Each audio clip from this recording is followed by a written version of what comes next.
Halo semuanya, kami akan membahas gangguan kepribadian, perkembangan keterlambatan, gangguan psikologis, dan masalah interaksi sosial.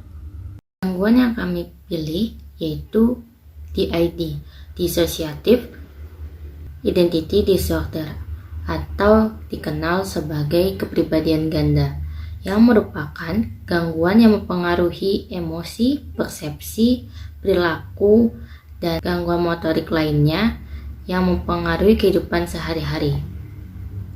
Menurut Abbas, DID termasuk gangguan yang ditandai dengan dua atau lebihnya kepribadian berbeda di dalam tubuh. Nah, masing-masing identitas itu dijelaskan seperti nama, umur, dan jenis kelamin yang berbeda di dalam satu tubuh.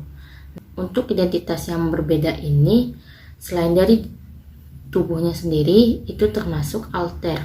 Nah, yang bisa teman-teman lihat dari kasus yang kami tampilkan yaitu kasus Billy Michigan. Nah, di situ Billy dinyatakan bersalah karena atas tuduhan pencurian dan pemerkosaan dari 3 mahasiswa Ohio. Nah, namun dibebaskan karena mengidap DID. Dari kasus di atas bisa dianalisis. Yang pertama, dilihat dari aspek psikologis. Billy mengalami depresi berat, ditambah adanya skizofrenia yang menyerangnya setiap hari. Dari segi aspek kognitif, Billy mengalami amnesia, terutama saat tubuhnya diambil alih oleh identitas lain yang ada di dalam dirinya. Yang ketiga yaitu ada aspek emosional. Nah, dari segi aspek emosional, Billy tidak mampu untuk menghadapi tekanan yang diberikan luar dari dirinya sendiri. Penyebab Billy Michigan DID yaitu adanya trauma dari masa lalu, pelecehan fisik, tambah adanya pertengkaran orang tua. Kaitan kasus Billy Michigan dengan teori yang dipelajari bisa dihubungkan dengan masalah memori, amnesia disosiatif. Gangguan ini ditandai dengan informasi yang hilang dari ingatan, pengalaman traumatis, atau penuh tekanan yang membangkitkan emosi negatif yang kuat seperti ketakutan. Sebenarnya informasi long term memory. Ada kalanya orang dapat mengingat kembali ingatan tersebut, tetapi Billy itu memblokir ingatan tersebut karena bersifat negatif. Ada pencegahan yang bisa diobati dari gangguan DID. Salah satunya melakukan terapi CBT yang berfokus pada fungsi berpikir dan bertindak. Ada DBT yaitu Dialectical Behavioral Therapy yang biasanya digunakan untuk mengontrol emosi mereka. Nah, selanjutnya ada terapi EMDR. Terapi EMDR menghidupkan kembali pengalaman traumatis. Baik, selanjutnya masuk kepada materi keterlambatan perkembangan. Di sini saya mengangkat sebuah masalah yaitu diskalkulia. Diskalkulia ini adalah kondisi seseorang yang mengalami kesulitan dalam memahami dan mempelajari konsep matematika dasar, baik itu menghafal angka, menghitung, mengelompokkan angka, dan memahami sistem penomoran. Menurut sebuah penelitian yang berada di Selandia Baru, diskalkulia ini dapat terjadi karena berbagai alasan. Dan alasan itu tergantung terhadap individunya, seperti perkembangan otak, latar belakang genetik, dan faktor lingkungan. Baik, di sini terdapat suatu kasus, yaitu kasus Mike. Mike merupakan anak laki-laki yang berusia 10 tahun. Saat ini Mike sedang duduk di kelas 4 SD. Dalam proses akademiknya, Mike terlihat memiliki beberapa kendala yang menyebabkan Mike tertinggal dari teman-temannya yang lain. Hal ini terlihat dari kemampuan berhitung mat yang masih menggunakan alat bantu jari. Ia juga masih kebingungan dalam mengingat dan memahami beberapa konsep dasar. Mike akan merasa takut jika dihadapkan dengan persoalan perhitungan. Baik, selanjutnya mari kita analisis kasus Mike ini. Dalam kasus ini dapat kita ketahui bahwa Mike menjadi tidak percaya diri karena kesulitan yang ia hadapi, sehingga menimbulkan trauma terhadap angka.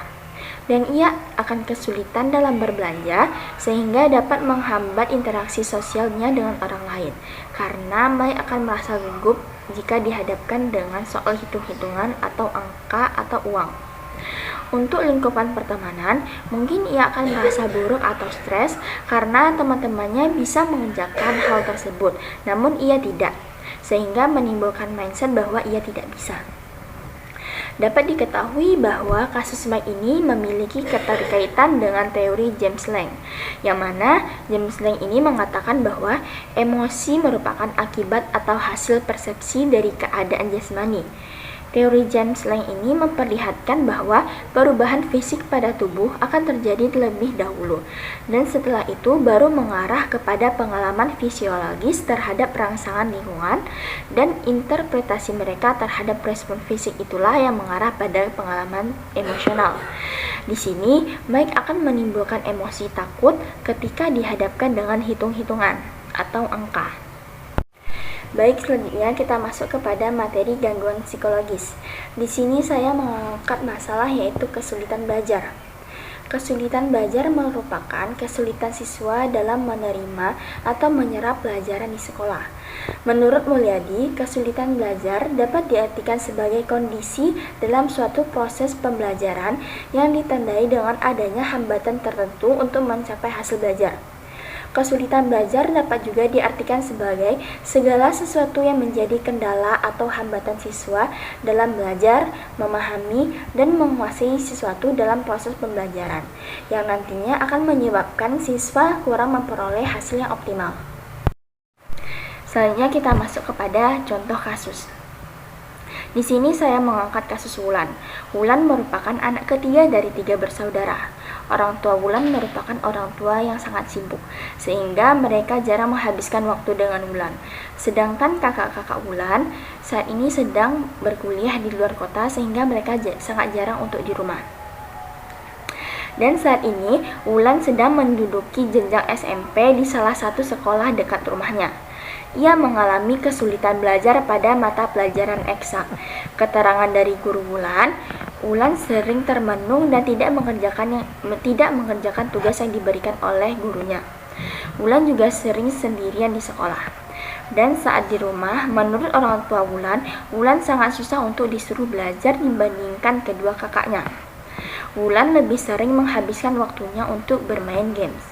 Selanjutnya mari kita analisis kasus Wulan tersebut. Dapat diketahui bahwa orang tua Wulan merupakan orang tua yang sibuk, sehingga mereka tidak dapat memantau perkembangan Wulan. Dilihat dari lingkungan sosialnya, Wulan sering tinggal sendirian di rumah dan juga ia sering sendirian di sekolah.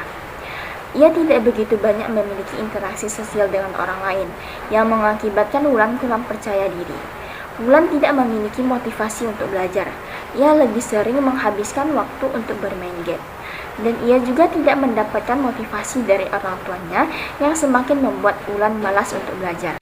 Kasus Wulan ini memiliki keterikatan dengan teori yang telah kita pelajari, yaitu teori motivasi berprestasi McLelland, yaitu bagian kebutuhan akan prestasi atau need of achievement. Pada kasus ini ditandai dengan tidak adanya motivasi Wulan untuk belajar. Jika seseorang memiliki kebutuhan akan prestasi, maka kebutuhan tersebut akan mendorong seseorang untuk berjuang akan berhasil.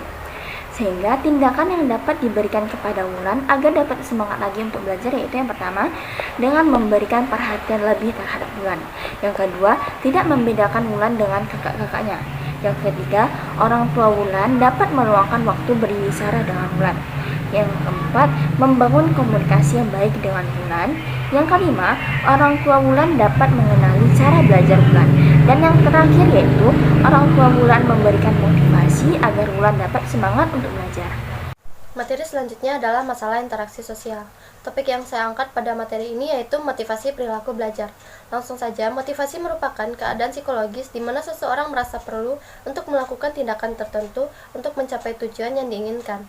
Motivasi juga dapat berupa usaha untuk mendorong seseorang atau sekelompok orang untuk melakukan sesuatu dengan harapan tercapainya suatu tujuan yang diinginkan atau memperoleh kepuasan dari tindakan tersebut. Sedangkan belajar adalah kegiatan individu untuk mengetahui sesuatu atau untuk mencapai suatu tujuan.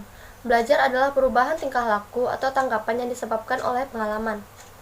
Nah, di sini motivasi belajar merupakan proses internal yang mengaktifkan, memadu, dan mempertahankan perilaku dari waktu ke waktu. Individu termotivasi karena berbagai alasan yang berbeda, dengan intensitas yang berbeda. Sebagai contohnya, yaitu seseorang motivasi belajarnya tinggi untuk menghadapi ujian akhir semester dengan tujuan mendapatkan nilai tinggi dan disenangi dosen ataupun teman-teman lainnya.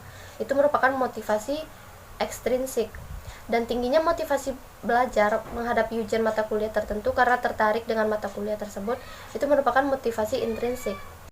Dalam teori Maslow, ada kebutuhan sosial setelah kebutuhan fisiologis dan kebutuhan keamanan terpenuhi.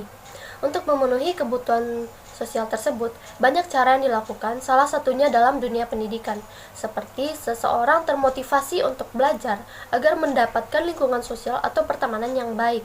Jika seseorang memiliki motivasi belajar yang rendah atau kurang minat terhadap pendidikan, ini dapat mempengaruhi interaksi sosial mereka di lingkungan pendidikan. Mereka mungkin kurang berpartisipasi dalam diskusi kelas, kurang aktif dalam kerja kelompok, atau kurang berinteraksi dengan teman sekelas. Hal ini dapat menyebabkan isolasi sosial dan kesulitan dalam membentuk hubungan interpersonal yang sehat. Dengan demikian, seseorang akan mengalami masalah dalam belajar dan meraih prestasi akademik yang rendah sehingga dapat mengurangi kepercayaan diri seseorang. Hal ini dapat mempengaruhi interaksi sosial mereka, membuat mereka merasa kurang percaya diri dalam berkomunikasi, menghindari situasi sosial yang membutuhkan keterampilan akademik, atau merasa malu di depan teman sekelas. Dalam beberapa kasus, rendahnya prestasi akademik juga dapat menyebabkan stereotip negatif atau penilaian dari orang lain yang dapat mempengaruhi interaksi sosial individu.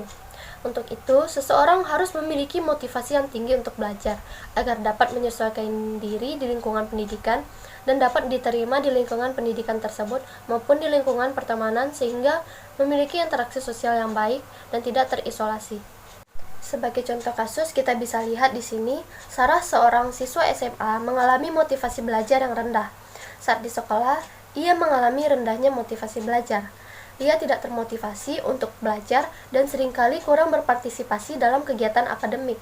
Sarah enggan mengajukan pertanyaan atau berpartisipasi dalam diskusi kelas, membuatnya terisolasi dari interaksi sosial yang sehat dengan teman-temannya. Karena kurangnya motivasi belajar, Sarah mulai mengalami masalah dalam interaksi sosial. Nah, mari kita identifikasi masalah tersebut. Sarah cenderung tidak tertarik dalam proses belajar.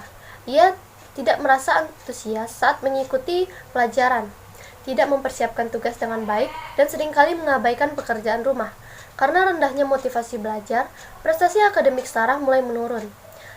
Ia mendapatkan nilai yang rendah dalam tes dan ujian, dan tidak mencapai potensi yang sebenarnya. Hal ini dapat mempengaruhi kepercayaan dirinya dan memberikan tekanan tambahan pada motivasinya. Akibat rendahnya motivasi belajar, Sarah seringkali menghindari interaksi sosial dengan teman-temannya di sekolah. Ia cenderung memilih untuk menghabiskan waktu sendirian daripada berinteraksi dengan orang lain. Karena itu, ia mulai merasa terisolasi dan sulit untuk membangun hubungan sosial yang positif. Kurangnya motivasi belajar dan isolasi sosial, Sarah dapat menyebabkan stigma dan perlakuan negatif dari teman-teman sebayanya.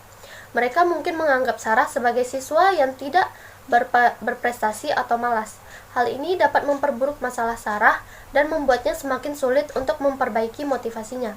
Kasus ini berkaitan dengan teori Maslow dengan kebutuhan sosial yang susah terpenuhi, sehingga kebutuhan selanjutnya yaitu kebutuhan penghargaan tidak dapat terpenuhi. Nah, cara mengatasi masalah dalam kasus ini, rendahnya motivasi belajar, Sarah dapat dikaitkan dengan kebutuhan yang belum terpenuhi dalam hierarki kebutuhan Maslow. Untuk meningkatkan motivasinya, penting untuk memperhatikan dan mengatasi kebutuhan pada tingkat yang lebih rendah, seperti memastikan kebutuhan fisiologis dan keamanan terpenuhi, membangun hubungan sosial yang positif, memberikan penghargaan dan pengakuan atas usaha belajarnya, dan membantu Sarah mengembangkan tujuan dan visi masa depannya yang inspiratif. Ajak Sarah untuk berbicara secara terbuka tentang masalahnya. Dengarkan dengan empati dan tunjukkan pemahaman terhadap perasaan dan kesulitannya.